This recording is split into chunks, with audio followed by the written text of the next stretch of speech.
They laughed at my barren land, until the frost came and proved them wrong. Before we jump into the story, make sure you're part of the family. Hit that subscribe button, show some love by liking the video, and drop a comment telling me where you're watching from and what time it is there. All right, let's get started. The land didn't look like it belonged to anything. Not to a farmer, not to a village, not even to nature itself. People passed by it without slowing down. The same way you ignore something you've already decided has no value. The ground was cracked in long, jagged lines, like it had been broken from the inside. The soil was pale, almost gray, and when the wind blew, it carried dust instead of life. They called it dead land, not as an exaggeration, as a fact. I remember the first time I stood there alone. No tools, no plan, just a quiet moment where I tried to understand why everyone had already given up on it. I crouched down and pressed my fingers into the soil. It resisted. Hard. Dry. Unwelcoming. But not impossible. That's what stayed with me. Not that it was lifeless, but that it was difficult. And for some reason, that difference mattered to me more than it should have. "You're staring at nothing," a voice said behind me. I turned to see an older man from the village walking along the path. He didn't stop, just slowed enough to look at me like I was part of the landscape now. "Nothing grows there," he added. I nodded slowly. "Maybe nothing has been given the chance to." He let out a short laugh. "Not loud, not cruel, just certain. People have tried," he said. "You're not the first to think you're different." That word stayed with me. Different. Not better, not smarter. Just someone who thought they could do what others couldn't. "I don't think I'm different," I replied. He raised an eyebrow slightly. "Then why are you here?" I looked back at the land. "Because I didn't believe in endings the way other people did." But I didn't say that out loud. Instead, I said, "Because no one else stayed." He shook his head, almost amused. "That land will teach you the same lesson it taught everyone else," he said before continuing down the path. I watched him go. Then I turned back. And for the first time, I made a decision that didn't come from certainty. It came from refusal. If the land was truly dead, then I would prove it. And if it wasn't, then I would be the one who stayed long enough to see it change. The next day, I came back with tools. Not much, just what I could carry. A shovel, a small container of water, and seeds that most people wouldn't have wasted on a place like this. The first time I pushed the shovel into the ground, it barely went in. I had to use my full weight just to break through the surface. Each movement felt like I was fighting the land itself. But I didn't stop. Not that day, not the next, or the next. People started noticing. At first, it was just passing glances. Quick looks from the road, a pause in conversation as someone pointed quietly in my direction. Then came the comments. "You're wasting good seeds. You'll quit in a week. You think effort changes soil?" I heard all of it. I didn't respond. Not because I didn't have answers, but because I didn't need to prove anything to them. Not yet. The truth was, I didn't even know if they were wrong. Every day tested me. The sun dried out whatever moisture I managed to bring. The wind scattered loose soil before it could settle. And sometimes, after hours of work, I would step back and see nothing. No progress, no change, just the same broken land staring back at me. Those were the hardest moments. Not the physical exhaustion, not the heat, but the quiet doubt that crept in when there was no visible result. "You should stop," someone told me one afternoon. I didn't turn around. I already knew who it was. The same man from before. "You're working against something that doesn't want to change," he said. I leaned on the shovel, breathing heavily. "Or maybe," I replied, "it just hasn't been understood yet." He didn't answer right away. When I finally turned, he was watching me more carefully this time. Not dismissing, not laughing, just observing. "You'll learn," he said after a moment. Then he walked away. That night I sat at the edge of the land, staring at the small section I had managed to prepare. It didn't look like much. A few uneven patches of soil, slightly darker from the water I had carried. But to me, it was the first sign that something could change. The next morning, I planted the first saplings. Carefully, gently, like they mattered more than they probably should have. As I pressed the soil around them, I felt something shift inside me. Not confidence, not yet, but commitment. I wasn't just testing the land anymore. I was choosing to stay. Days turned into weeks. The routine became my world. Wake up early, carry water, dig, plant, adjust, repeat. My hands changed. Blisters turned into rough skin. My movements became more efficient. My mind sharper. I started noticing things I hadn't before. Where the soil held slightly more moisture, where the wind hit hardest, where the sun stayed longest. The land wasn't random. It had patterns. And slowly, I began to understand them. But understanding didn't mean success. There were still days when I thought about quitting, when the heat felt unbearable, when the saplings looked too fragile to survive, when the voices from the road grew louder again. He's still at it? Stubborn doesn't mean smart. Just wait. The land always wins. That last one stayed with me. The land always wins. I thought about that a lot. What did winning even mean? If the land stayed empty forever, was that victory? Or was it just abandonment? One morning, I arrived earlier than usual. The air was cooler, still, quiet. I walked straight to the first row of saplings and stopped. Something was different. At first, I couldn't tell what it was. Then I saw it. A leaf, small, green, not fading, not struggling, growing. I crouched down slowly, staring at it like it might disappear if I moved too fast. But it didn't. It stayed. Alive. I let out a breath I didn't realize I had been holding. It wasn't much. Just one leaf, on one sapling. But it was more than anything that had come before. More than doubt. More than words. More than every voice that had told me this was impossible. That single leaf said something none of them could. It said, try again. By the end of the week, there were more. Not all. Not perfect. But enough. Enough to prove that something was changing. People noticed. Of course they did. They always notice results. The same path that once carried laughter now carried silence, curiosity, uncertainty. And for the first time, hesitation. I stood there one afternoon, looking out over the small patches of green, breaking through the dead soil. My hands were still rough, my body still tired, but something inside me had shifted completely. I wasn't trying to prove them wrong anymore. I was proving something to myself. That effort, even when it looks invisible, is never wasted.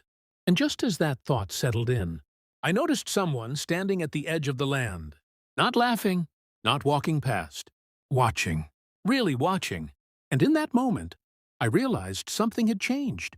Not just in the soil, but in the way people were starting to see it.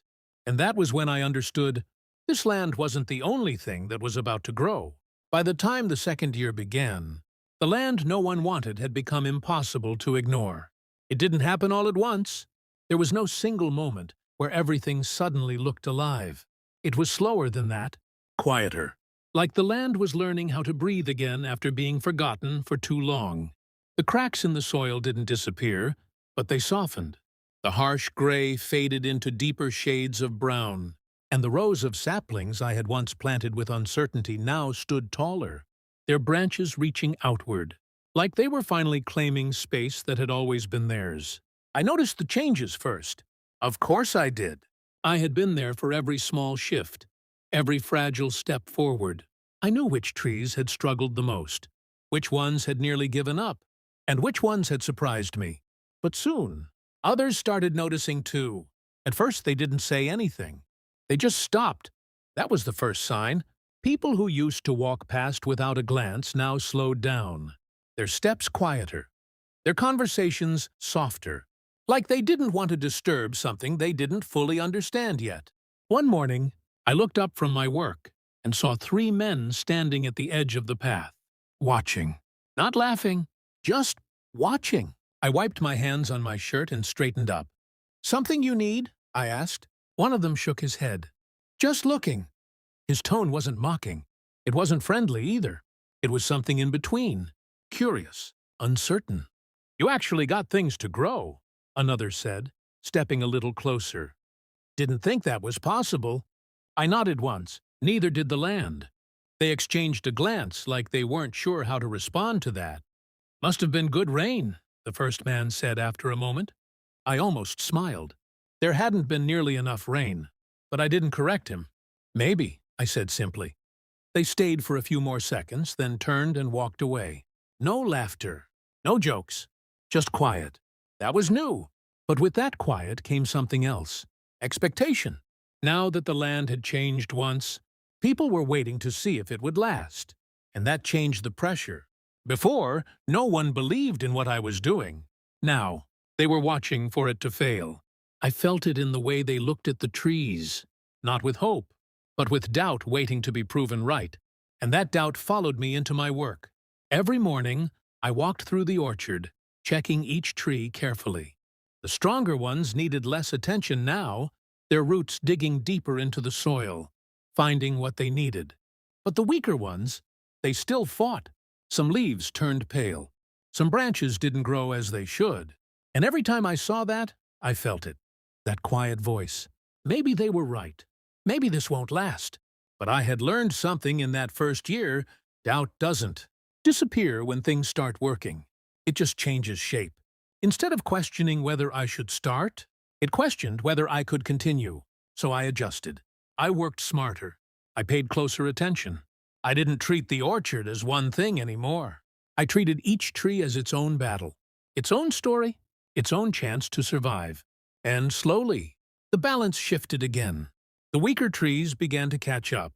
The stronger ones grew even more stable. And the land? The land started to feel different. Not just in appearance, but in presence. The air around it softened. The ground held moisture longer. Even the way the wind moved through the trees changed. Less harsh. More controlled. It was subtle, but it was real. "You've done something here," the old man said one afternoon. I looked up to see him standing closer than he ever had before. Not at the path. Not passing by. Inside the edge of the land. That alone meant something. I leaned on my shovel. Still learning. He nodded slowly, his eyes scanning the orchard. "Most people think land decides everything," he said. "What grows? What doesn't? And you?" I asked. He looked at me for a long moment. "I think people give up too early," he replied. That was the closest thing to respect he had given me. And somehow, it mattered more than all the earlier doubts. As the seasons passed, the orchard didn't just survive. It strengthened. Branches thickened. Leaves deepened in color. And then, one morning, something happened that changed everything again. I saw fruit. Small. Barely formed. But undeniable. I stood there, staring at it, the same way I had stared at that first green leaf. Except this time, it wasn't just survival. It was reward. I reached out and touched it gently, almost expecting it to fall apart. But it didn't. It held. Real. Growing. Proof. By the end of that week, more appeared. Scattered at first. Then more consistent. The orchard was no longer just alive. It was producing. That's when the people came back. Not just to watch, but to ask. How did you do it? What did you use? What's different here? Their voices were different now. Less certain. More searching. I listened. Then I answered the only way I could. "I stayed," I said. Some of them nodded. Others frowned, like they were expecting something more complicated. Something easier, because staying wasn't simple.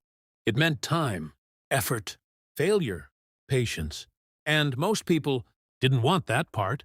A few tried to copy what I had done. They chose patches of land nearby, started digging, planting, but they didn't last.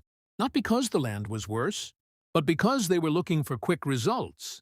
And when they didn't see them, they left, just like before. The land didn't change for them, because they didn't stay long enough to understand it. By the third year, the orchard stood as something undeniable. Rows of trees stretching across what used to be nothing. Shaded ground where there had only been heat. Life where there had been silence. And for the first time, no one called it dead land anymore. They didn't call it anything. They just pointed and said, "That's his." But just as everything began to feel stable, the air changed. It started subtly. A cooler wind. A sharper edge in the mornings. At first, I didn't think much of it. Seasons change. That's normal. But then the whispers started. Quiet at first, then louder. The temperature's dropping too fast. This isn't normal. Something's coming. I listened, but I didn't react. Until one evening, the old man came back. This time, his expression wasn't calm. It wasn't curious. It was serious. "You need to prepare," he said. "For what?" He looked out over the orchard, then back at me. "The great frost." The words settled heavier than I expected. I had heard of it. Everyone had. A cold so sudden and severe that it didn't just slow growth. It stopped it, destroyed it. "What are the chances?" I asked. He didn't hesitate. "High." I felt something tighten in my chest. All the work, all the time, everything I had built from nothing. At risk? "Will the trees survive?" I asked. He looked at them carefully, then back at me. "Not without a fight," he said. That night, I walked through the orchard alone. The leaves rustled softly in the cooling air. The ground felt different under my feet, like it was preparing for something. I stopped in the center, looking around at everything I had built. Every tree, every row, every inch of land that had once been empty. And for the first time in a long while, I felt fear, not of failure, but of losing something that had finally become real. I clenched my hands, forcing that fear into something else. Resolve. If the frost was coming, then I would meet it, not as someone who doubted, but as someone who had already proven that this land could survive, more than anyone expected. I looked up at the sky, the air growing colder with each passing minute, and I made a decision. I wasn't going to watch this orchard die. I was going to fight for it, no matter what it took, because this wasn't just land anymore. It was everything I had built from nothing. And just as that thought settled in, a sharp wind cut through the trees, colder than anything before it, carrying with it a silence that didn't belong to the season. And in that moment, I knew the frost wasn't just coming. It was already on its way. The night the frost arrived, it didn't come like a storm. There was no warning thunder, no rushing wind, no sudden chaos. It came quietly, and that was what made it dangerous. I felt it before I saw it. A sharp drop in the air that settled into my skin like something unnatural. The kind of cold that didn't just surround you. It pressed into you, slow and deliberate. By the time I stepped outside, the orchard was already changing. A thin layer of white stretched across the ground, spreading further with every passing minute. The leaves that had once moved freely in the breeze now stood still, stiffening under the weight of the cold. For a moment, I just stood there, watching, listening. Even the sound of the night had disappeared. No insects, no rustling, just silence. "They were right," a voice said behind me. I turned to see a few villagers standing at the edge of the orchard, their arms crossed, their faces unreadable. "It's too much," one of them added. "Nothing survives this." I didn't respond, not because I agreed, but because I didn't have time to argue. I moved, fast. Every step felt heavier than usual, the ground already beginning to harden beneath my feet. I grabbed whatever I could, old cloth, loose coverings, anything that could protect the base of the trees. It wasn't enough, I knew that, but it was something, and something was always better than nothing. "You're wasting your energy," another voice called out. "Just let it go." Let it go. Those words hit harder than the cold, because they weren't wrong in the way they thought. Sometimes letting go was easier. Sometimes it made more sense. But not this time. Not after everything. I moved from tree to tree, my hands working faster than my thoughts.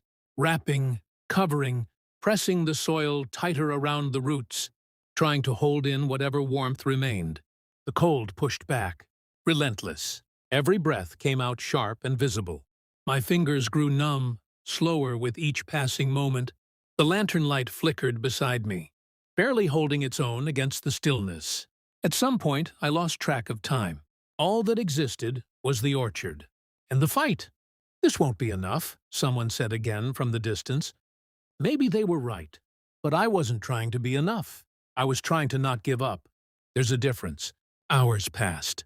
Or maybe it was less. Or more. Time didn't feel real anymore. Only the cold did. Stronger. Deeper. Taking everything it could.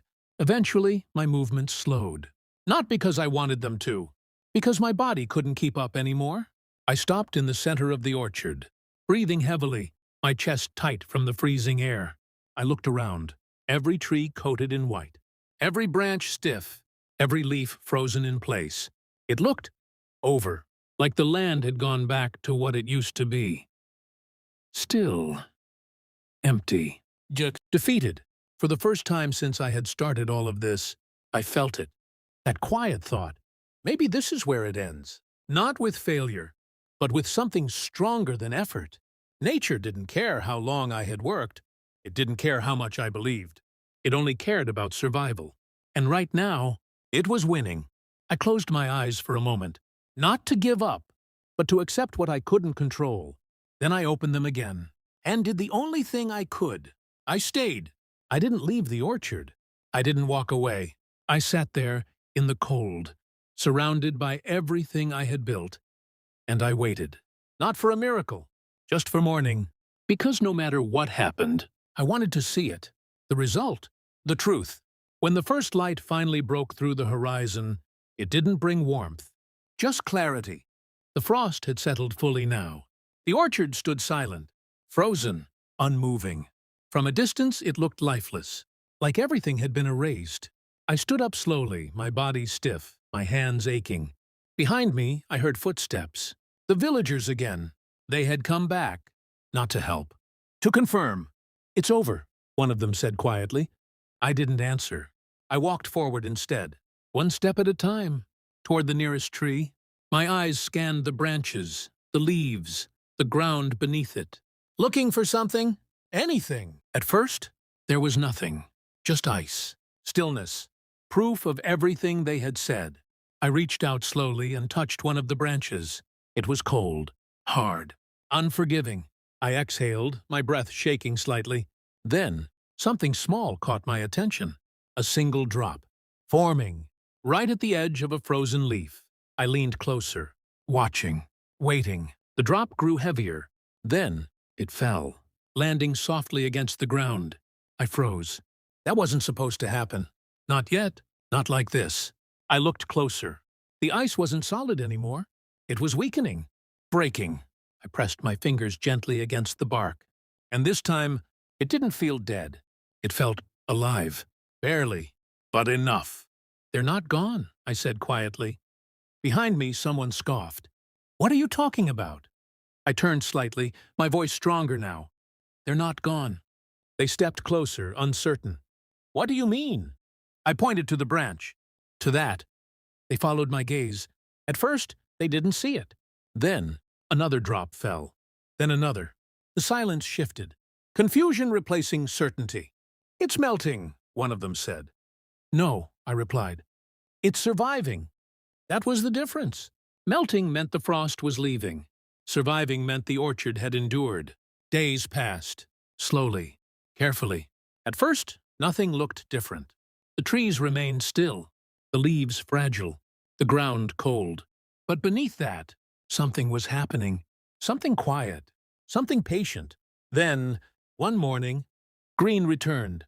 Not everywhere, not all at once, but enough. Enough to break the illusion of loss. Enough to prove something had changed. The orchard didn't just survive. It adapted. The trees that had once struggled now stood stronger than before, their roots deeper, their structure more resilient. The frost had taken what it could, but it hadn't taken everything. And that made all the difference. The villagers came back again, but this time, they didn't speak. They didn't question. They just stood there, looking, understanding. Finally, I walked through the orchard, my steps slower now, not from exhaustion, but from awareness. Every tree I passed told a story, not of perfection, but of persistence. And as I reached the center again, I stopped, looking out over the land that no one had wanted, the land that had been called dead, the land that had fought me every step of the way. And I realized something. This was never just about growing trees. It was about proving that something abandoned is not the same as something lost. I closed my eyes for a moment, feeling the air, warmer now, softer. Then I opened them again. The orchard stood before me, stronger than before, unbreakable in a way it had never been. And for the first time since this all began, no one laughed, because now they understood. Not just what I had built, but what it took to build it. I took a deep breath, letting it settle in, and as I turned to walk forward again, one thought stayed with me. The frost didn't come to destroy the orchard. It came to prove that it could never be destroyed.